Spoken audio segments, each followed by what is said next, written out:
किसान भाइयों एवं बहनों, आप सभी का स्वागत है। गन्ने की खेती को आसान और लाभकारी आप बना सकते हैं अगर ट्रेंच विधि से गन्ने की बुआई करें।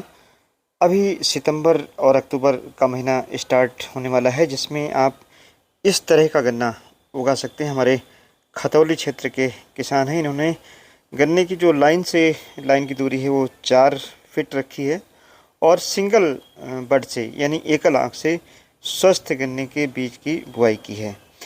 किसान भाइयों, ये पेड़ रो से गन्ना लगाया गया है।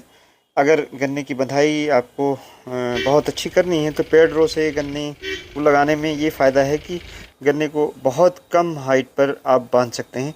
अगर सिंगल रो में लगाते हैं तो गन्ना मोटा होता है, लेकिन बंधाई उसकी इतनी अच्छी नहीं हो पाती है।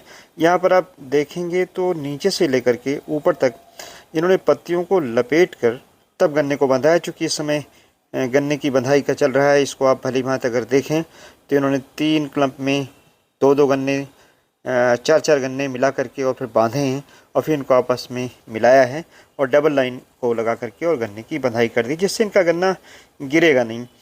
ट्रेंच विधि से जब आप गन्ने की खेती इस तरीके से करते हैं, इसमें एक वेरिएशन ये है कि अगर आप ट्रेंच से गन्ना उगाते हैं और 5 फीट की दूरी रखें तो इसमें छोटे ट्रैक्टर से आप गन्ने की जो इंटर कल्चरल ऑपरेशन है उसको कर सकते हैं, जिससे खेती की लागत को काफ़ी कम कर सकते हैं, आसान कर सकते हैं और टाइम से कर सकते हैं। क्योंकि लेबर आपको मिलती नहीं है, लेबर की लागत बढ़ती जा रही है, तो उसके स्थान पर अगर मैकेनाइज्ड आपको गन्ने की खेती करनी है जो आसानी से की जा सके, वो 5 फीट की दूरी पर पेड़ रो में अगर आप लगाते हैं तो एक बहुत अच्छा मेथड होगा। अभी किसान भाइयों से इस गांव में ही मेरी वार्ता हुई, उन्होंने बताया कि 1 बीघे की जो निराई गुड़ाई है करीब 1100 रुपये तक लग जाते हैं। और अगर छोटे ट्रैक्टर से निराई गुड़ाई करते हैं, जिसको वो टाइम से कर सकते हैं, क्वालिटी के साथ कर सकते हैं, उसमें केवल 100 से 150 रुपये का डीजल लगता है और लेबर लगता है, यानी 10-12 गुने का अंतर है। इस तरीके से जो गन्ने की खेती है, थोड़ा सा दूरी बढ़ा करके और आप उसकी लागत को घटा सकते हैं। जब आप दूरी बढ़ाते हैं, बीच में केवल पानी आपको नाली में कुछ दिनों तक देना पड़ता है, गुड़ाई भी केवल नाली की करनी पड़ती है, जिससे आपका जो टोटल एरिया है वो आपका कम पड़ जाता है, जिससे जो कास्ट ऑफ कल्टीवेशन कम हो जाता है। बीज की लागत अगर 5 फीट की दूरी पर सिंगल बड से आप बोते हैं, बीज की लागत केवल 1 बीघे में 1 से 1.5 कुंटल यानी एकड़ में 7 कुंटल 7.5 कुंटल से ज़्यादा नहीं लगता है। वैसे किसान भाई 1 बीघे में 7 कुंटल लगा देते हैं और 1 एकड़ में 25 से 30 कुंटल 35 कुंटल तक गन्ने का बीज डाल देते हैं।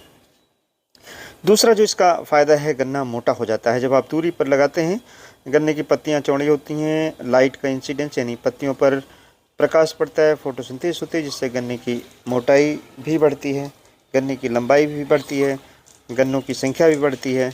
और जब हम गन्ने की खेती आगे बढ़ाते हैं तो इससे ये फ़ायदा होता है कि कम गन्ने में ही हमें पूरा गन्ने का वज़न एक तरह से मिल जाता है और अच्छा उत्पादन मिल जाता है। किसान भाइयों, इसमें बीच में जो लाइनों के बीच में स्थान है उसमें आप अभी चूँकि शरद काल का समय चल रहा है तो इसमें चाहे तो आप पत्ता गोभी लगा सकते हैं, फूल गोभी लगा सकते हैं, पीली सरसों लगा सकते हैं, हरी धनिया लगा सकते हैं, मटर लगा सकते हैं, चना लगा सकते हैं। फूलों की खेती यानी ग्लेडुलस की खेती कर सकते हैं, गेंदे की खेती इसके साथ में कर सकते हैं, जिससे आपको अतिरिक्त लाभ होगी। और गेहूं की खेती भी कर सकते हैं। बस इतना ध्यान रखना है कि जब आपको गेहूं लगाना हो तो गन्ना बोने के 20 दिन बाद लगाएं। सरसों लगाना है तो केवल पीली सरसों लगाएं। अगर आलू लगाना है तो केवल 2 लाइन में लगाएं, तीसरी लाइन बिल्कुल ना लगाएं। और इसी तरीके से अगर आपको चना लगाना है तो केवल सिंगल लाइन में लगाएं। और अगर 2 क्रॉप आपको लगानी है, एक बड़ी लगानी है और एक छोटी लगानी है, तो छोटी एक नाली में लगाएं, एक में बड़ी क्रॉप लगाएं। अगर आपकी ऐसी वैरायटी हैं जिनकी ग्रोथ कम होती है, जैसे कोलक 14-201 है, तो एक लाइन छोड़ करके तब आप इंटरक्रॉपिंग करें, तो उससे आपको उत्पादन भी अच्छा मिलेगा गन्ने का भी, और दूसरी जो फसल आप उसके साथ लगाएंगे उसका भी उत्पादन बेहतर रहेगा। ये बहुत अच्छा तरीका है, आप अपना सकते हैं, अच्छा अवसर है। धन्यवाद। जय हिंद, जय भारत।